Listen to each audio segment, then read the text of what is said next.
By now, most players still don't know the optimal ways to run the bosses in the first Descendant. So here's a quick rundown of every Void Interception for the normal mode so you can get up to speed and beat that one boss that you are struggling with. Pyromaniac or something else, what do I know? Before we get to the specific bosses, there are a few things I need to get out of the way. Actually, very valuable information that most of my randoms don't know about, and some of these, I swear to God, I don't even think most of the community knows about. So let's go into it. Obviously, this one most people should know about by now. Shoot weak spots. You wanna break him and then shoot underneath him even. Shooting weak spots deals additional damage compared to shooting the body, and breaking a weak spot actually stuns them for a short duration, which lets you line up easy shots for the next one. And when the weak spot turns from blue to yellow, you can actually grapple in onto the weak spot or the destructible spot and then spam your primary to actually break it. If you're on PC, you just have to hit the tab button or whatever button you use to scan on console to scan for weak points that will now turn up in blue, but we will cover which ones you should shoot much later in the video per boss. Once weak spots are destroyed, there will be a spot underneath that you can shoot to still get additional damage. In most cases, if not every case, there's no difference between shooting the cover or under the cover, but there are probably exceptions. That being said, it will usually still be the same amount of damage as from when it is a destructible cover. Some abilities are only up for a limited amount of time, so knowing their duration can be the difference between succeeding in a run or not. So keep an eye on the time left of the Void Interception once the boss starts their ability, and then subtract however much is needed to know when it is gonna be over. We will cover some important ones throughout the video. Different bosses take more damage for certain weak spots than other weak spots. While some weak spots does deal more damage, they are usually in a lot harder to hit spots and may not actually be worth it unless you know that you can hit the same amount of shots as going for an easier weak spot. Generally speaking, just shoot whatever weak spot that you can see. I mean, when comparing the damage from the weak spots, the difference in the damage seems marginal, maybe 10% or 20% between the different weak spots, and seeing as the ones that do give the higher damage returns require completely different positioning and are much harder to hit, both because they are smaller and usually move around a lot, it makes a lot more sense to go for the easier ones instead. It's really only worth it if you're about equally as accurate hitting the high level weak points as you're hitting shots normally. Also, this is really obvious, but I will mention it. First and foremost, pay attention to your teammates and make sure to revive them if they do go down. Try not to do it in the open. In some cases, it can be valuable to revive someone despite you dying in the process if they are going to be able to get out and revive you after, mostly because of the timer. But be ready to sacrifice them and let them die if you know in your heart that going for a revive is gonna get you both killed. Also, be aware of your equipment. We're gonna go over the details of every boss in the video, but they all have strengths and weaknesses. If you are struggling with a boss, sometimes all you need is a different weapon, a different Descendant, or a different strategy altogether. Some weapons aren't that good for killing bosses or just have a very short range, and many players try plinking them from a safe distance, dealing no damage when they should be up close. The Void Intercept battle page is great for this since it shows all of the information, plus even gives you a recommendation for how much resistance you should have against the boss's own elemental attacks, because most of the time you'll get one shot if you don't have it. It's also worth noting that if you're running publics and your teammates keep letting you down, if your equipment and your strats are strong enough, it could be optimal to play private, especially if you try doing pyro, but more on him later. Also, this one is definitely not as well known as it should be. If you scan the boss or hit the SZ or tab or whatever button you want to call it, you will see a purple bar underneath the boss's health. This is their invincibility or frenzy bar, which will fill up as they keep taking damage. The bar is based on the amount of damage that the boss takes anywhere except on a weak point. If you shoot them anywhere that isn't a weak point, this bar will fill up, and if you only shoot weak points perfectly and never miss it, they will build no frenzy and they will not frenzy the entire fight. Fun fact, if they do get knocked over when you do break a weak point or whatever that makes them stumble or stun them, they will also not build frenzy as well, in which case you can go for body shots, but obviously they're standing still, so you shoot a weak point instead. All bosses will spawn adds, as in lower health filler enemies that don't really deal too much damage and kind of just run around being a nuisance. Make sure that somebody on the team, ideally I would say someone like a bunny, makes sure to clear these out. Not only do they get in the way, stun you and deal a little bit of damage, but they also drop ammo and health for the entire team when killed. The Kingfishers are the most annoying adds as well, since they deal damage and bump anyone who gets close to them away, which can actually let them cancel abilities and even block or cancel revives. Also, right before we dive into it, a quick mention. I never thought of this myself, but you don't actually need to talk to Seneca to start a void interception. You can actually do it in the map by hitting the icons in the bottom left instead. I know most people have beat and know how to beat Gravewalker, but it does share a lot of similarities with Swampwalker later, so I figured that we're just gonna go over it. So starting off, we have the attributes. It has a weak point type to pierce, and it deals fire damage. It has a attribute resistance of being very strong against fire. Fire damage does not really do much. It's very weak to chill damage, so it takes a lot of damage from chill. It's pretty strong against electric, and it's okay against toxic. This means that if you would want to mod your weapon and add elemental damage or elemental attacks to it, you will see significantly better results to your performance against this specific boss, and this will apply to all the other bosses later on as well. And this is also something you see for all the different bosses. There's fire resistance, basically, which is 150 here. You only need 150 fire resistance to survive this fight. It's pretty easy, it's not a big of a deal. So let's talk about the weak points. The shoulder shot is not very good. I'd probably say it's the weakest of all the different weak points that you can shoot. So as for Swampwalker, the ideal cover at the weak point will be the eye. You can just keep shooting into the eye over and over again after the cover is broken to still deal damage and just completely beam them. You will deal more damage by shooting the brain or whatever, but because of how difficult it is to actually hit your shots on that brain, especially if you're shooting at it from ground level, it's just not worth it. Just shoot the eye, bro. It's simple as that. But if you do have a precision weapon and you do get the angle, you'll still get the most damage from shooting the brain or even the little sensors on the shoulders. As for the Gravewalker's attack, it shoots fireballs that burn the floor. You can tell that he's about to shoot this because the two hands will start to glow up, and he will kind of lock it in and aim towards one target. So all you have to do is get out of the way or get behind cover as soon as it shoots. Another attack is that he shoots projectile bullets, especially if you get close enough. The Gravewalker also spawns Roly-Poly occasionally with a weak These have a weak spot in the center of the whole thing. They don't really seem to have headshots. It also has a rain artillery ability, which starts with them tucking their legs in and just look around for the markers and stay out of them, as you do with any AoE or artillery damage. Once Frenzy is triggered, it does not take damage normally. It is immune to normal shots. However, you can of course shoot the weak spot, which is the 6 pillars sticking out of the legs, and after you've destroyed all 6, the frenzy will stop. I'd say, unlike most other bosses as well, the Gravewalker doesn't really move after they've entered the frenzy. They kind of just stay in one spot and you have to run around and actually, kill them. But moving on to the Stunning Beauty, just like with the Gravewalker, it's pretty easy to beat her this early in the game, but this specific type of like a big female boss, Colossi even, you will see it a lot later on, so we'll just explain how she works and then we can move on to the next one.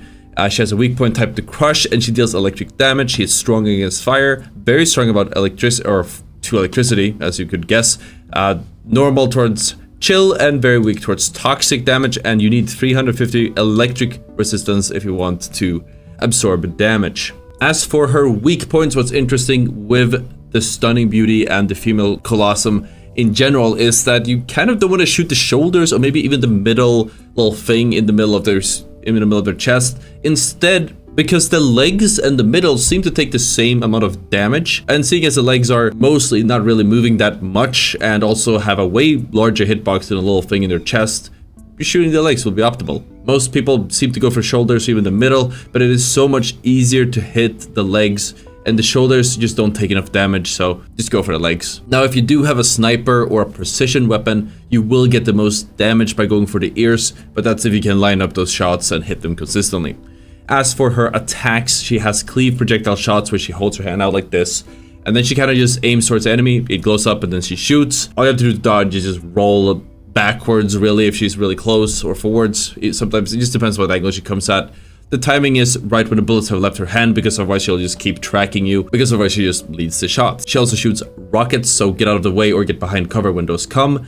And she spawns Kingfishers that are really annoying. We mentioned them previously. She can spawn blue balls just all over herself that are going to be annoying. If you're close, I suggest getting behind cover, but if you're kind of far away, just step out a little bit, because it does, it kind of floods the area with these blue balls, but it has kind of a short range, so you can just back up a little bit and you'll be completely fine. She also has a teleport where she will teleport around either to dodge the enemy or even right on top of one of us. If she does teleport on top of you, she is about to stomp you, and not in a good way, so roll out of the way. As for her frenzy, when it is triggered, she will pull up a big, almost a comically large eye, and at the same time you will have this status effect over your own character. When the eye above your character is blue, blue circles will spawn on the ground, sort of like artillery damage that you just have to get out of the way of, or you're gonna take electric damage. When the eye, and of course the icon above your head, turns yellow, you're about to be hit by basically a sniper shot. You'll take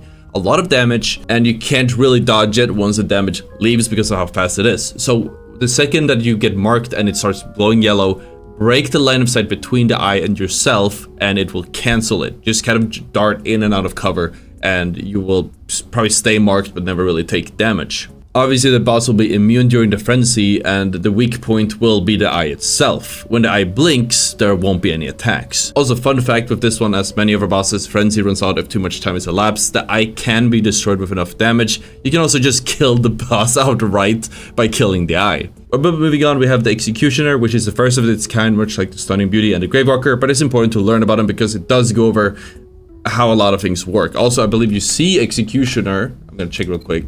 You do see Executioner back in the hard mode later on, so it makes a lot of sense to learn how it works now and even later on. We're gonna make a video covering hard mode bosses later in the game's lifespan. I just don't think there's enough people that are looking for video guides or videos in general for the game that aren't, you know, stuck in normal. Not many of the people that are looking for guides are actually at the upper end of the level spectrum at this moment.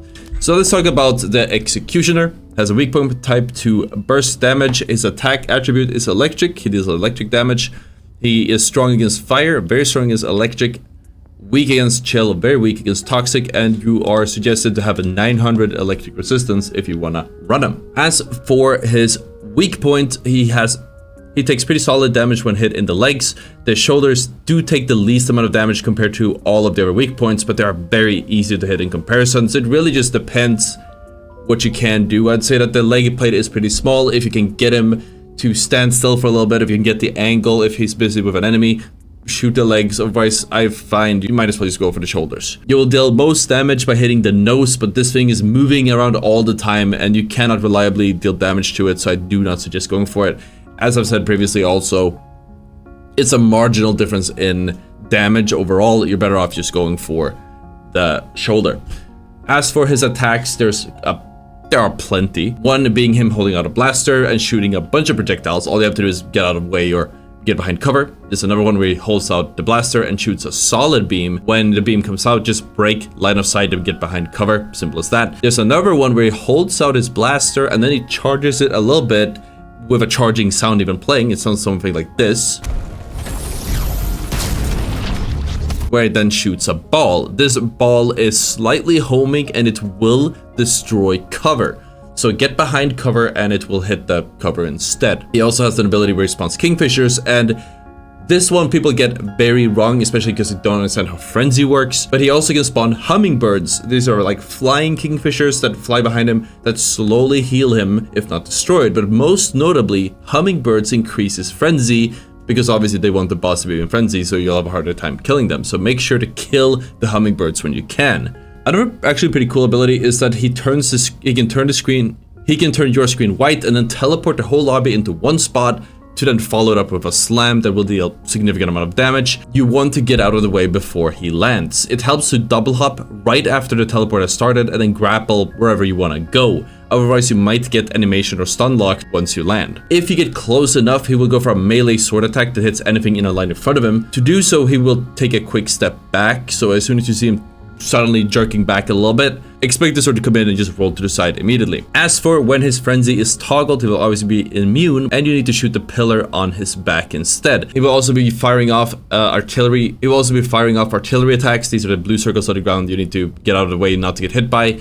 And he will have a beam attack, much like previously, but this time it will be stuck in one spot. He also has a splitter beam, which is like a shotgun beam. It shoots like a bunch instead of just one solid beam. In order to counter this, just try to be a little bit farther away. And of course, over time, if the thing in the back isn't destroyed, the frenzy will run out. Moving over to Dead Bride, as you can see, should remind you a lot of Stunning Beauty, but with a few key differences. As you can see in the background footage here, there's now red water all over the map. You can basically expect there to be water across any map that you play after Dead Bride. Obviously not the ones you already cleared, but once you continue leveling up, this is the arena you'll be playing from. The Dead Bride is more of like an ice type of the Stunning Beauty. She is weak to burst damage and deals chill damage, very weak to fire. Who would have thought? She has a decent resistance towards electricity. She's very strong towards chill damage and pretty strong against poison. You're also recommended to have 1600 chill resistance, if you want to beat her.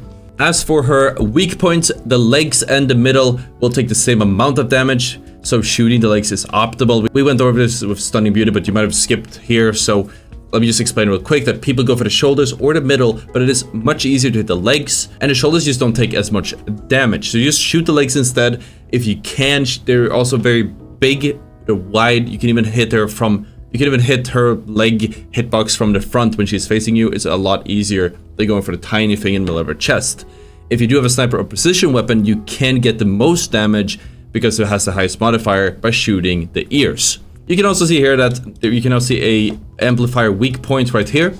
Destructible parts when frenzied. We're gonna talk about that later. But moving on, we're gonna go over her attacks. So first off, it is spinning the ice pizza, as I like to call it, where she shoots projectiles at anyone within range. For most ranges, you will not be hit if you just keep hip firing and moving laterally, but you can also cut the line of sight from the pizza with a floating piece of the map, kind of just blocking the view, as the attack stem will hit that piece of the map instead of you and letting you shoot back undisturbed. Keep in mind that at the end of this whole ice pizza thing, she slams that ice down onto the ground surrounding her, which deals significant damage to anyone who's right there. So if you are close, make sure to step back as soon as she stops. She also spawns kingfishers that are very annoying.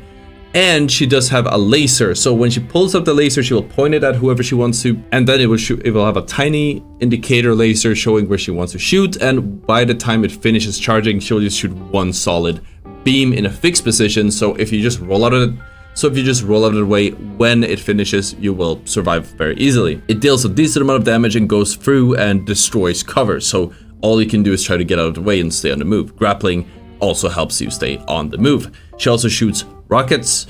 Not much out there, just try to keep your distance if you're struggling with them. She also has a hand single fire shot, so you're just holding it like this, but all you have to do is keep jumping or moving laterally and she will miss. The projectile is very slow. She also has an ability that shoots icicles that stay on the ground, and touching these will deal damage, so don't touch them and just keep moving and you won't be hit. When she goes into frenzy, she obviously goes immune. She starts only taking damage if you shoot the glowing amplifiers, as mentioned previously, on her gun. She can also fast teleport around, and she will. And if she happens to teleport on top of you, be ready to run away from her as far as possible, because she's going to start making an ice dome that slows down anyone inside of it and deals a lot of damage. If a teammate gets killed in the dome, do not try to revive them until it runs out, or is about to run out depending on your own health and resistance. The dome lasts for 25 seconds after it closes. So if a teammate is about to time out and you have like 1 or 2 seconds left, you could go in and start a revive, hoping that you actually survive the ice damage. Just try not to die next to him. Keep in mind, she can also start the ice dome without teleporting. So if she starts aiming upwards, start running away from her because it's coming. And if you're not fast, you're getting caught. Her frenzy, as with many others, will go out after enough time is spent, or if you destroy both of the amplifiers. The Devourer is a first of its kind, and there will be more of it later in the next videos, but let's go over how they work, because this one is pretty interesting. They are weak towards pierce damage and they deal toxic damage. Their attribute resistance is normal towards fire, very weak towards electricity, strong against chill, and very strong against toxic. We could have guessed, because it's a toxic character, all about the gas and poison. You are suggested to have 1800 toxin resistance to beat this guy, or at least survive his attacks. So how does it work? Starting off, we have the weak points. It actually takes the same amount of damage for hits on his shoulders, his middle thing, and the head, and takes the least damage if you shoot him in the leg. So aim for whichever you can on his upper body. I would probably recommend the shoulders generally, since it is the largest and most static target. But if you have him constantly facing you, just shoot the middle thing. It is a lot larger on Devourer than it is on different bosses. As for his attacks, he has a semi-auto fire poisoning shot that leaves poison on the ground wherever it lands. He shoots blaster projectiles, just kind of move or get out of the way, or he just shoots general projectiles, just again move out of the way. They're slow moving. There's also one really interesting ability that you should know about where he screams and then eventually slaps his hands together. Once he starts screaming, it will spawn green balls surrounding him at feet level, and when he slaps his what? And when he slaps his hands together, it sends out balls going in all possible directions at the same height from his feet. So if you see him doing this animation, or if you see the balls coming out, get on a higher ground or just double jump when you start moving around. He also has that ability that shoots projectiles from his shoulders that create spikes that deal damage when touched, and they also seem to block you when running as well. He also creates roly-polies, so avoid those. He has a blue artillery attack, and of course if you get too close he does a slam attack, hitting a little bit in front of him actually, so you can roll under his legs or just behind him and you're gonna be fine. When he gets frenzied, this one is a bit difficult for a lot of people, but obviously he goes immune, and he will obviously go immune, and he has the lines that go towards different bubbles. Inside of these bubbles there are symbionts. You can break them by shooting them, just dealing any type of damage to them. You obviously have to get inside of the bubble because it acts as a shield from any incoming damage from you. He can still kind of damage you through it. We'll get to that soon. Each symbiont heals Devourer by a very significant amount until broken, so if you take too long to get rid of it, he will be fully healed by the time that you're breaking it. So make sure that you actually focus fire and get this down as fast as possible. I'd have to really think about it, but I would probably imagine that you would want to shoot, probably have everyone clearing the same one at a time, rather than everyone doing breaking the symbionts completely split, because if you do one at a time, you can lower the amount of heals either by a fourth or a third every time, rather than him getting to get the full heals until everyone has actually killed the symbionts together. But yeah, this I guess that really doesn't matter unless you're in a full stack. But he also shoots a green artillery attack starting right where you are standing that deals significant damage when they blow up. If you're inside of the bubble, stand on one edge of the bubble, and then as soon as it starts coming in, go to the other side and then keep shooting at the symbiont, and then he's gonna go back and forward until it is fully destroyed. If you cannot destroy the symbionts, after healing him fully, it will actually go away on its own. But now you have both the frenzy and the ultimate itself will go away on its own, but now you have a full health Devourer to deal with, so not ideal. Moving on, we have the Pyromaniac. This thing is difficult, especially if you're a new player, because a lot of new players are constantly asking me about Pyromaniac, so let me tell you all about him. Alright, he is weak towards pierce damage and he deals fire damage. He is very strong towards fire, strong towards electric, weak towards chill, and he's okay with toxin. And this is a very big one. You need 2100 fire resistance in order to beat this guy, or you are recommended to. The abilities are also very difficult to dodge if you don't know how they work, which in combination with a very high amount of damage will get a lot of people killed. So let's go over how it works. Starting off, we have the weak points. You can get very good damage on the legs, and of course the shoulders take the least amount of damage, as with most other bosses, but they are very easy to hit. So if he is focusing someone else, you might have to shoot the shoulders just to get damage in. You really do not want this guy to get frenzied. You can get the most damage by hitting his nose. It's a bit scuffed with this specific version, but it is very difficult to hit, so I do not recommend it. Moving on with the attacks. So the first one is a burst of projectiles. You just kind of move laterally. He'll miss most. He can spawn kingfishers, and of course he can spawn hummingbirds that slowly heal. More notably, hummingbirds increase frenzy as long as they are alive, so you really want to get those out of the way so he doesn't frenzy up on you. He also has the attack where he pulls out a blade and swings forward, which slices anyone in front of him and deals a crap ton of damage and sets the ground on fire. The tell for this one is that he slams his chest before doing so be ready to roll to the side if he goes for it. There is also another attack where he holds out a launcher, followed by a charging glow sort of emitting, and then him shooting a death ball. Basically, just a ball with chains around it. The easiest way to explain it is a death ball. This ball will track you and follow you and actually shoot smaller balls your way. So if you're trying to just run away from it, you will keep getting hit by that small ball. So the only way to survive this is by playing close to cover and then trying to bait it into that very cover to break it. Or if you're close enough to the pyro, just step a little bit to the side or roll backwards or even forwards so it gets led into the ground. If you try running away and then try to dodge it, it'll just loop around and keep following you until you eventually die. He can also spawn chains that kind of just fly everywhere, followed by him teleporting you into him, with him then slamming the ground and setting that ground on fire. As I mentioned with Executioner, just make sure to double jump right after the teleport has finished so you can get out of the way and not get animation locked, which will kill you. He also has a fire beam ability. This is just a beam, so get behind cover, it doesn't break the cover or anything.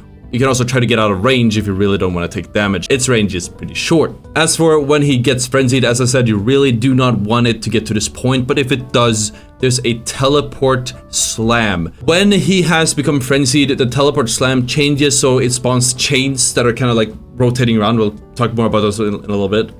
But they leave the slammed area on fire, and the flying chains need to be jumped over. If you actually want to survive it, I suggest double jumping, and it's usually one, maybe two active at the same time. So you gotta figure out a way how to path yourself and jump over it to stay alive. You can also try to get on a high ground if there's any left, as they won't really hit you. The beam changes to a different one that deals way more damage, but works a little bit differently. It becomes a chained beam, which reminds you a little bit more about where he kind of tracks you as you're moving around, and then eventually once the charge up is finished, he gets fixed in one position. He only beams in one specific angle, and you just step out of the way and you will take no damage.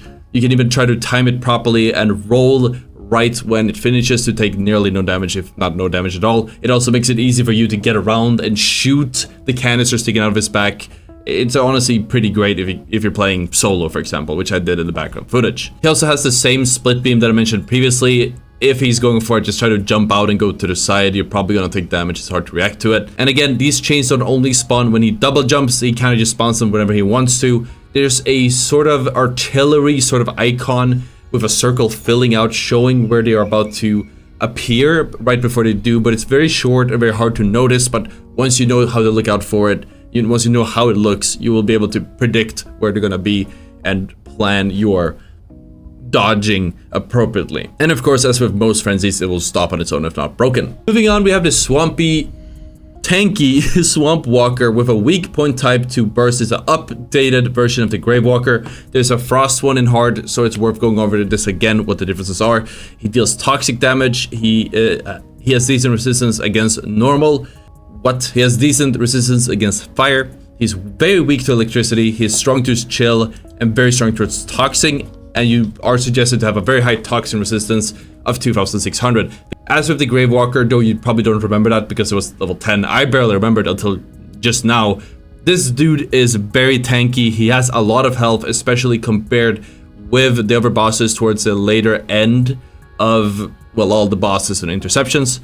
So you need to be able to sustain all the damage he throws your way and be able to deal enough damage over a long period of time to actually take him down. It is a real pain in the ass, to say the least.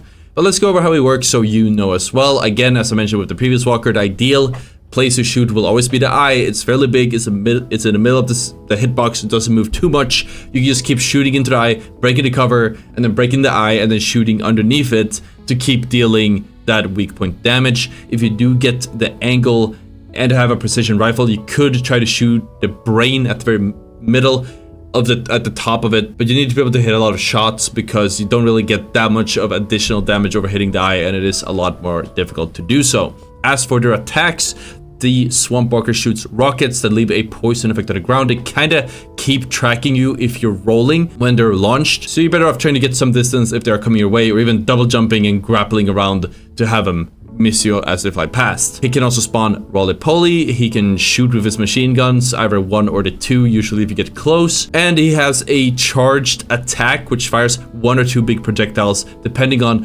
whether one or both of the hands are charging. These charged attacks deal a lot of damage and poisons the ground underneath him. So wait for the charge to finish for him to lock his aim in and then roll, or again, just jump around and grapple when they're on the way in, especially if he's in frenzy, which we're gonna get to just now. So when he frenzies, the Swamp Walker goes immune and gets these 6 amplifiers on his legs that you need to destroy to stop the frenzy. And as I mentioned, be careful because the Swamp Walker is now on the ground instead of being suspended in the air, which puts him closer to you, which means that if you are playing close to them, you now have a very noticeable smaller window in order to dodge any incoming projectiles. Usually it's machine guns or even the charge fire, or I guess the rockets. They will all just hit you super fast and you will never see it coming. So especially at this point, you really want to grapple around whenever you expect the attack to hit you, because rolling will just not cut it when you're this close. But now let's talk about the Hanged Man. This bad boy is probably one of the easiest bosses, even, I guess relatively. Obviously a level 10 boss is easy for me to kill. I'm pretty high level by now, but it is very easy once you figure it out. And what's funny is that the Hanged Man on his own is very special, because he's completely up in the air and has, I think it's a he, it says Hanged Man, right? Completely suspended in the air. It has a unique mechanic that if you don't keep it in mind, it will actually wipe your entire team and there's nothing you can do about it. And yeah, it's pretty difficult until everyone knows how it works, which is one of the reasons we're doing this video. Public knowledge will help us actually, beat Hanged Man together. But anyway, so let's go over how it works. The Hanged Man is weak to crush. It deals electric damage. It is strong against fire, very strong against electric, normal resistance against chill, and very weak against toxic. You're recommended to have 3100 electric resistance, so basically a fully leveled up defense or electric resistance mod to play this one, and we'll get to why in a little bit. But depending on how good you are at running the strats and dodging, you might have to up this quite a lot. I think being able to hit your shots is also crucial for this specific boss, but let's go over why that is. So starting off, when it comes to its weak points, the shoulder shot is definitely the weakest. You get the least amount of damage for it. The headshot is very strong by far with a very high modifier. The pipes in the back are also very solid, and the large things next to the shoulders are pretty decent. So I would ideally say, if you get the chance to, I know this guy's moving around and bobbing all over the place, but shoot the head if you get a chance to. Otherwise, just go for the big plate next to the shoulder or the back or whatever, or the pipe, and finally, if you have nothing else to shoot on, go for the shoulder. But since this guy works different than the other bosses with its unique mechanic, there is actually no frenzy modifier, so you don't have to worry about shooting the body. So as long as you're sinking shots into them, you're still gonna progress on what you're working on. So you're still gonna progress on getting those kill and finishing the Hanged Man. As for their attacks, the Hanged Man fires homing bolts that you need to kind of lead into cover and have it destroy as it goes into cover. They fire blue artillery with the filling circles that you have to dodge to stay alive. They shoot rockets. They spawn kingfishers that are just annoying. And of course it has a hand blaster, which looks really goofy, but it does make it pretty easy to line up some good shots, especially towards the head. Now let's talk about what actually matters the most, which is the unique combat mechanics. Frenzy works completely different for the Hanged Man. Unlike other bosses, as I said, taking damage on non-weak spots doesn't actually build frenzy over time. Instead, at the middle of the map, as you might have noticed, there is this odd-looking totem with a floating cube right in front of it. Over the course of the fight, the red tubes around this totem or floating cube will gradually fill up. Once these tubes are fully filled up, the Hanged Man deploys an attack that will basically instantly wipe the entire lobby, and there's nothing you can do about it. So to combat this, one person on the team needs to be ready to run down and grab the cube and then be able to keep carrying it while the rest of the lobby fights what most easily could be called a frenzied version of the Hanged Man. As with any frenzied enemy, the Hanged Man becomes immune to all damage everywhere except for a big cannon sticking out of his mouth. In addition to spawning kingfishers and artillery fire, he will also keep firing a super split laser, I guess I'll call it, which covers a large percentage of the interception arena in one direction. In a almost one-shot level damage, especially if you haven't leveled up your resistance or health. The shot takes about 7 to 8 seconds to charge, and you'll see he's going for it because he'll start glowing. And also, when he is casting the beam, there's a health bar over the cannon. Just keep an eye out for that, and you'll know if to focus it or not, I guess. It's good to know about, because he'll kind of start glowing around his mouth to show that something is charging. But he will kind of stay in one place during the charge until he starts firing. So you can shoot it to get some pretty easy damage in. And if you're not the target themselves, just run away from the targeted teammate if you want to survive the blast. If you are the target, this means that you need to run backwards, I guess, away from the Hanged Man, as this will give you more time to escape the center of this laser beam and give you a window to actually survive. Knowing the timing of this is vital because the hangman kind of slows down as abilities charging up, as I mentioned previously, which can give you the timing that you need to put the damage in and actually shoot the cannon. It usually takes focus fire from 1 or 2 people to break it. I've noticed most of my puppers don't really shoot it. It's really easy to do. And the hangman will stay in this frenzied state until the cube is put back. Every time the cannon in his mouth is destroyed, the pipes around the statue will drain a little bit time and time again. So the person who manages the cube needs to be ready to put it back in its place once the pipes are adequately drained, usually after you defeat the cannon once or twice, depending on how much health is left. What's funny about the hangman is if you have a team of highly leveled players who know what they're doing, you can actually wipe it super easily. You don't even have to care about his mechanics because you'll just out DPS him. He doesn't have time to build that much blood or whatever. We actually don't know what the fluid inside of the pipes is.